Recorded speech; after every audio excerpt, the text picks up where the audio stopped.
Hello, everyone. I am Rehana Khan Parker from Cape Town, South Africa, and I'm a director of my law firm for over 28 years.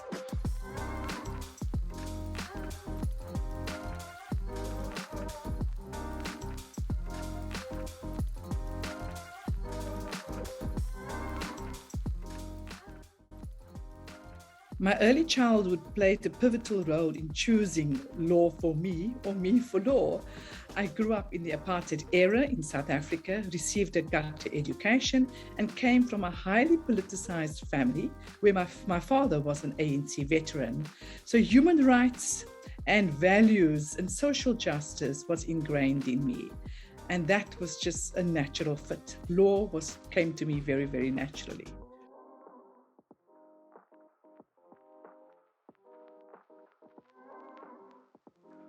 That journey was a challenging one and a long one, but I'm sure many women can speak to exactly the same journey.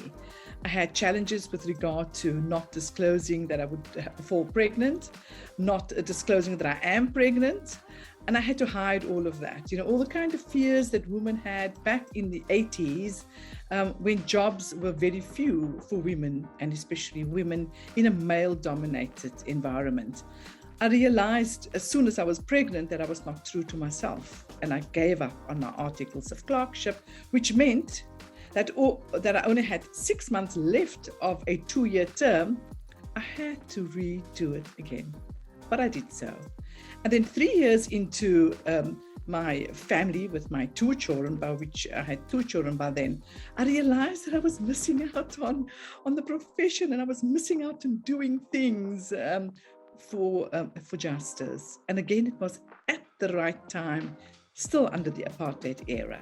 And that was the genesis for me in growing my practice. When I decided to come back into practice, it was difficult finding a job.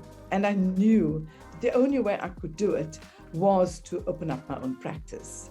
And with a remission on rent from my father-in-law and no clients except legal aid, criminal matters, that's precisely what I've done.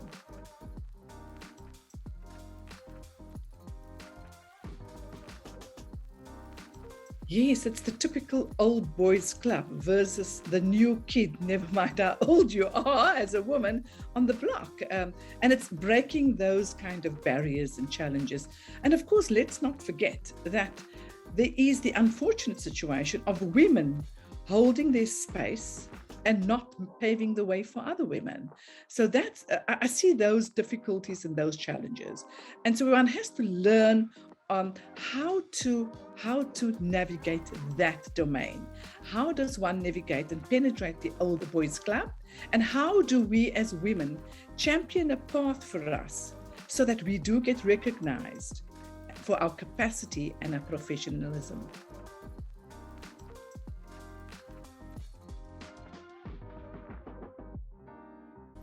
Yes, I've had to put as a woman and a woman in law. So it comes firstly as a woman, it comes with its own set of discrimination because of gender. And then the second part is women in law. So the patriarchy is so rife in the profession, and that's globally. So I had to always prove myself, and I had to fight those barriers.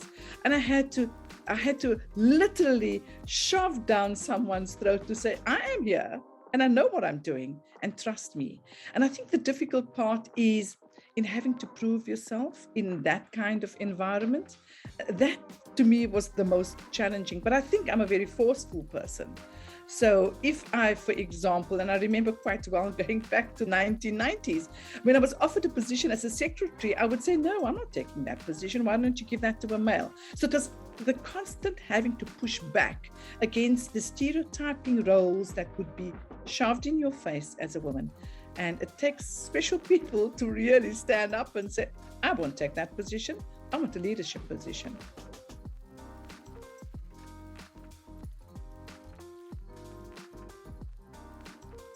Work, life, and just enjoyment of life versus work is challenging. And especially if you have a family. I have a family of three children, 3 adult children today. But it's from an early age that my family already knew that I'm going to be a working woman, and that each of them had to play a role in the household.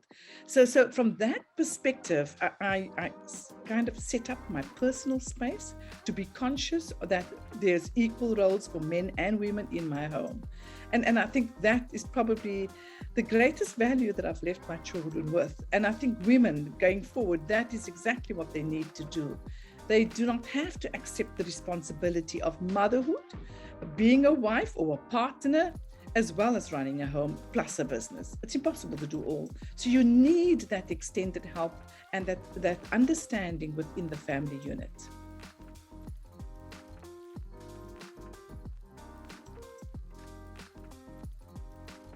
I wish I had a mentor. I wish I had someone that I could turn to. When I started my practice in 1993, there were very few women running law firms in Cape Town, very few women running law firms in South Africa. And I'm not talking about the traditional big firms. I'm talking of people of color.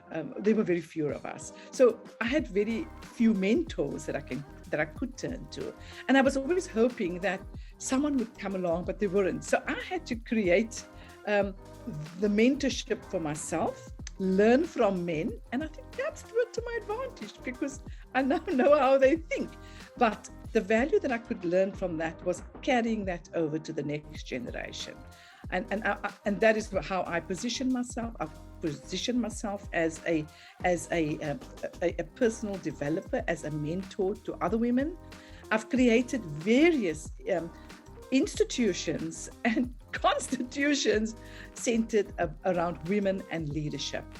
However, and people often ask me the question, it all seems so easy for you. You seem to get the work and you seem to get all, the leadership positions on boards and councils and so forth. And I say to them, the answer is, if you are chasing it for the money, then you are chasing it for the wrong reason. Lots of what I did, the seeds that I sowed 20 years ago only bore fruit in the later years, which is in the 2000s, really. Because in that time, I did a fair amount of pro bono work. I still do pro bono work. But the billable hour was not important. It was not, if a woman couldn't afford my fees, if a man couldn't afford my fees, I would take the matter on and I would reduce my fees. And that, I think, gave me the traction to reap the benefits years later. And I think that's my advice that I would like to give to women. Do not chase the money. If you're in this profession for the money, then you're in the wrong profession. And also, keep your skill set wide, broaden, think, listen to the news, be aware what's happening in the world, especially regarding women.